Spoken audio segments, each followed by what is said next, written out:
My husband leaned toward me as we stepped into one of the most prestigious government ceremonies I'd ever attended. Without even looking at me, he whispered, "Please, don't embarrass me." I forced a smile and said nothing. At the security checkpoint, the hostess scanned my invitation, paused, then looked over my shoulder with wide eyes.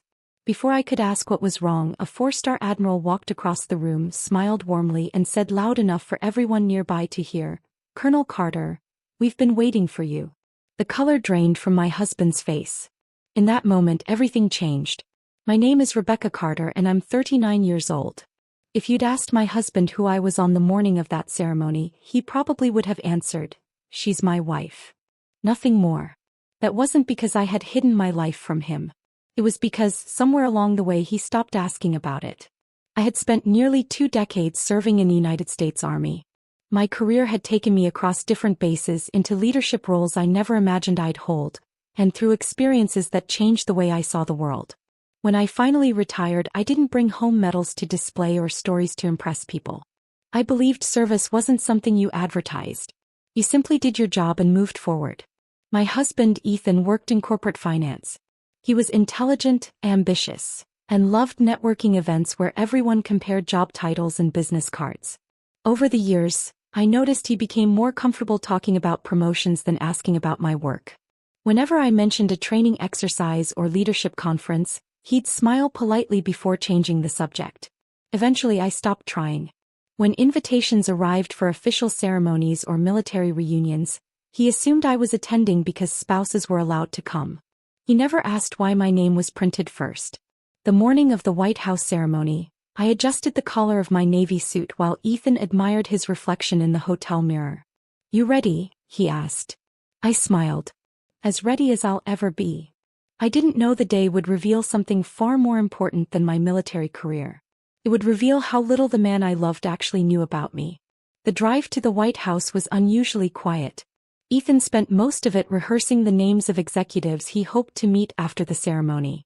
Every few minutes he'd glance at his phone, checking the guest list and reading short biographies of people he considered important. I simply watched the monuments pass by through the car window. When we arrived, security was already guiding guests through the entrance. Uniformed personnel greeted visitors while event staff checked invitations before directing everyone toward the reception hall. As we joined the line, Ethan leaned closer until only I could hear him. "Rebecca." I looked at him. He forced a small smile. "Please, don't embarrass me today." I blinked. "What do you mean?" "I'll handle the introductions. Most of these people know each other. Just let me do the talking." His words weren't loud. They didn't need to be. The assumption behind them hurt more than his tone ever could. I nodded once. "If that's what you want." A few minutes later, we reached the registration desk. The hostess smiled politely. "Good afternoon. May I see your invitation?" Ethan confidently handed over his. She scanned the QR code. A green check mark appeared. "Thank you, Mr. Lawson." Then I handed her mine. She scanned it. Nothing happened. She frowned slightly. Then scanned it again. Her eyes moved from the screen to my face. Back to the screen. She straightened almost instantly. "One moment, please." Without another word, she quietly picked up a phone behind the desk. Ethan shifted beside me. "There must be some mistake," he whispered. The hostess spoke softly into the receiver, never taking her eyes off the screen. Several nearby guests noticed the unexpected delay. Conversations slowed. People began glancing in our direction. Then, from across the reception hall, I noticed a senior officer stop mid-conversation and look directly toward the registration desk. The room seemed to grow quieter with every passing second. The hostess lowered the phone and stood a little straighter. "Thank you for waiting, ma'am," she said politely. "Someone will be with you in just a moment." Ethan let out an uneasy laugh. "I told you," he whispered.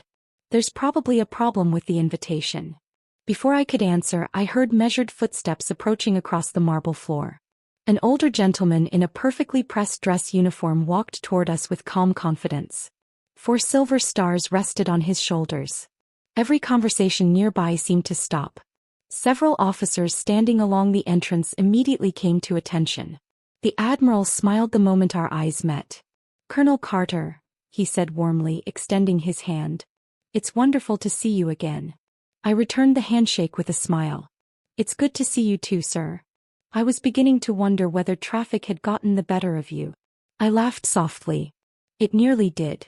The hostess stepped aside as the Admiral turned toward the guests gathering nearby. Ladies and gentlemen, he said, allow me to introduce Colonel Rebecca Carter, one of the finest leaders I've had the privilege of serving alongside. I felt my face warm. You're far too generous, Admiral. I'm simply telling the truth. Within moments, several senior officers walked over to greet me. One thanked me for mentoring him early in his career.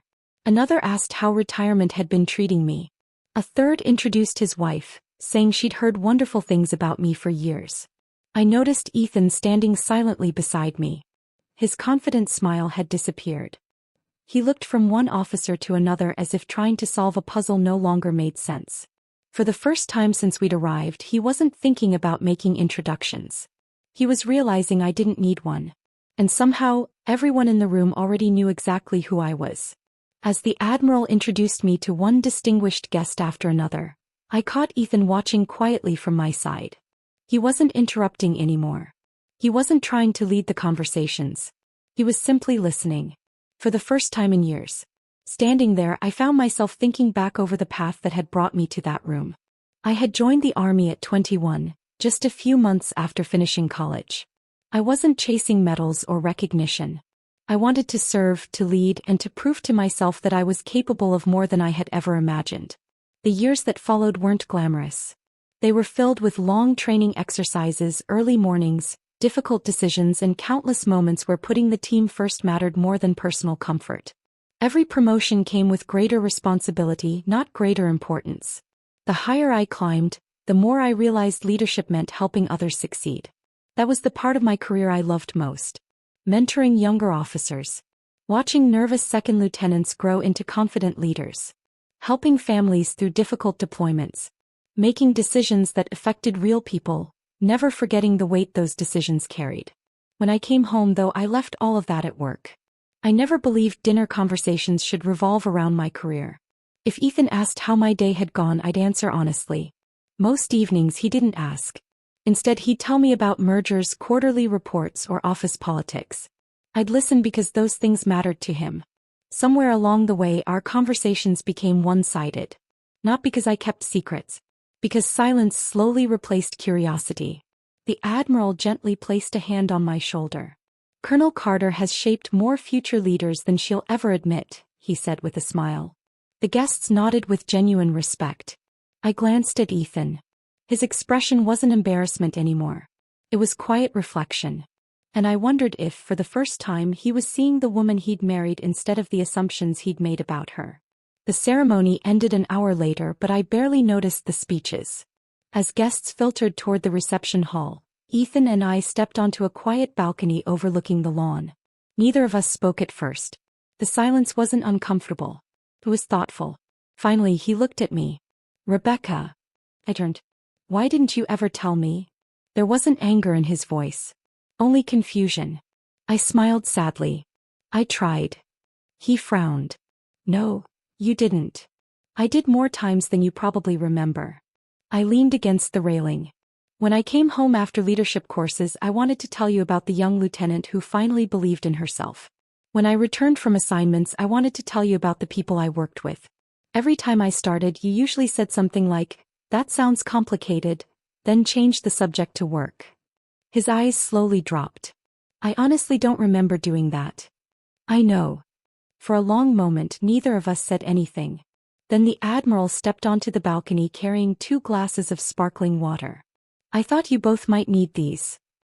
He handed us each a glass before smiling at Ethan. Your wife has a habit of making everyone around her better. Ethan looked surprised. The Admiral continued. Years ago, during a difficult training exercise, one of our younger officers completely lost confidence after making a mistake. Rebecca stayed long after everyone else had gone home, helping that officer rebuild both skill and confidence. Today, that same officer commands an entire battalion. He chuckled softly. She never once mentioned it afterward. That's who she is. The Admiral excused himself, leaving us alone again. Ethan stared quietly at the untouched glass in his hand. I spent years believing titles were what earned respect, he admitted. I reached for his hand. Respect doesn't begin in a ballroom. He looked at me with eyes full of regret. It begins by truly seeing the person standing beside you. For the first time in a very long while, I believed he finally did. The drive home felt different from the drive there. Neither of us reached for the radio.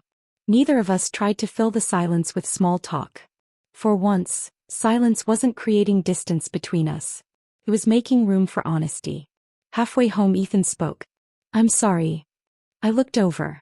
I don't just mean today. I mean for all the years I assumed I already knew everything about you.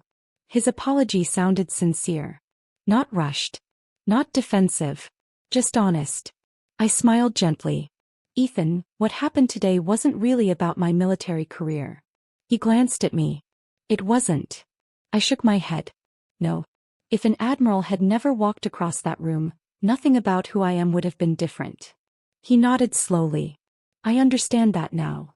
Respect shouldn't depend on uniforms, titles, or the opinions of strangers, I continued. The people who love us should never need public proof before they choose to value us. From that day forward, something changed between us. Ethan started asking questions and, more importantly, listening to the answers.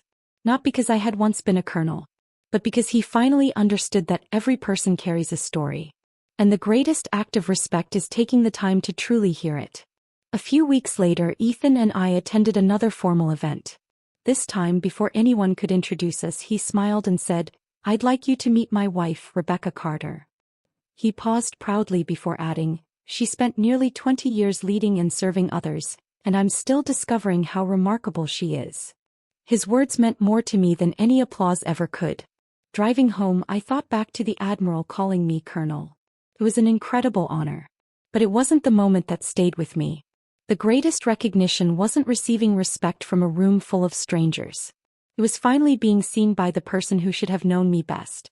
And sometimes that's the honor that changes everything.